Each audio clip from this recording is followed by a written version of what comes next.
আমার চাচি 3-4টা কথা বলছে। তো মানে আমার চাচি কিন্তু আমাকে একটা বারও দোষারোপ করেনি, বরং সে আমাকে বলতেছে কি যে মানে আমি লাস্ট দিন যেদিন আসি সেদিন ওকে কবর টবর দিয়ে বাসায় আসছি, রাত্রে গল্প করতেছে আমাকে চাচি যে দেখো বাবা তোমরা নিজেদেরকে অপরাধী ভেবো না, কারণ শাওন হয়তো বা 40 দিন আগেই বুঝতে পারছো পেজ একটা, টোটালে পেজ হচ্ছে আমাদের দুইটা, একটা হচ্ছে রিলস সারি, একটাতে বড় ব্লগ সারি, আর বাকি 65 থেকে 68টা পেজ আছে আমাদের ফেক পেজ।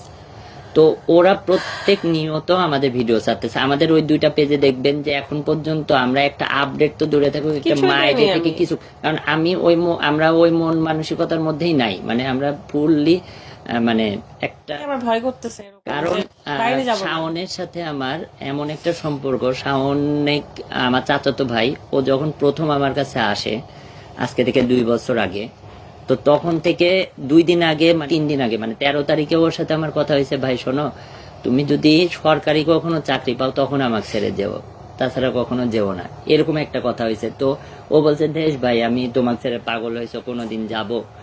তারপরে ও আবার মানে আমি বলতেছি তোমার যদি বেতনও বাড়ানো লাগে, তোমার যদি মনে করো মানে সরকারি চাকরি করলে যদি 40,000 টাকা বেতন পায় সেটাও যদি তোমাকে দেওয়া লাগে, তুমি আর সোহাগ যেন আমাকে ছেড়ে কখনো যাও না, কারণ ওরা আমার সন্তানের চেয়েও বেশি কিছু।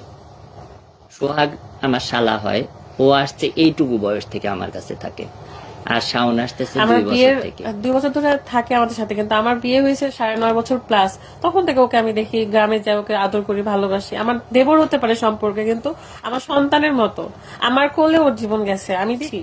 তো আমি কষ্ট পাচ্ছি না, কিন্তু অডিয়েন্স মানে আমাকে নিয়ে যা শুরু করছে যে মনে হয় ওদের ওইটা আপন মানুষ, আমার না, আমার কাছে আমার কষ্ট হচ্ছে, কিন্তু আমাকে দোষ দিচ্ছে সবাই।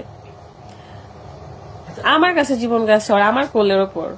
আমরা পরিবারের আমি 3টা গল্প মানে কথা বলি যেটা আমাকে বলছে, মানে আমার চাচি হয়তো আমরা 2 দিন ওখানেই ছিলাম চাচা চাচির সাথে, এই কারণে ও কিন্তু হাসি খুশি থাকে, কিন্তু লাস্ট এই 1 মাস ও এতটাই খুশি আর এতটা খুশি যেটা মানে বলার বাহিরে।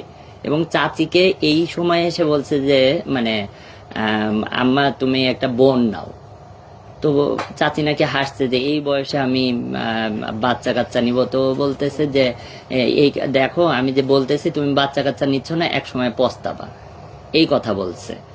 তারপর বলছে ওর ছোট ভাই সবাই শুনবে, চাচি আমাদেরকে সবার সামনে বলছে যে আমাকে শাওন বলছে বাচ্চা নিচ্ছিস না তো, মেয়ে নিচ্ছিস না, দেখিস পস্তাবি। তারপর আরেকটা কথা বলছে ও যে হচ্ছে ওর ভাই এর নাম হচ্ছে সিয়াম, তো বলছে যে মা দেখিস আমি যেগুলা স্বপ্ন তোর পূরণ করতে পারিনি সেগুলা সিয়াম পূরণ করবে।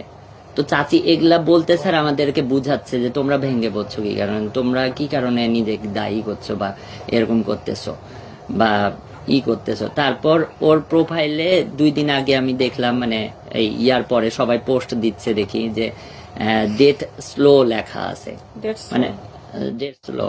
তো দেখেন ও 3 দিন আগে ওটা লেখছে, তারপর আবার 3-4 দিন আগে ও একটা স্ট্যাটাস দিছে যে হচ্ছে আমি চলে যাব কিন্তু আমার হাসি থেকে যাবে।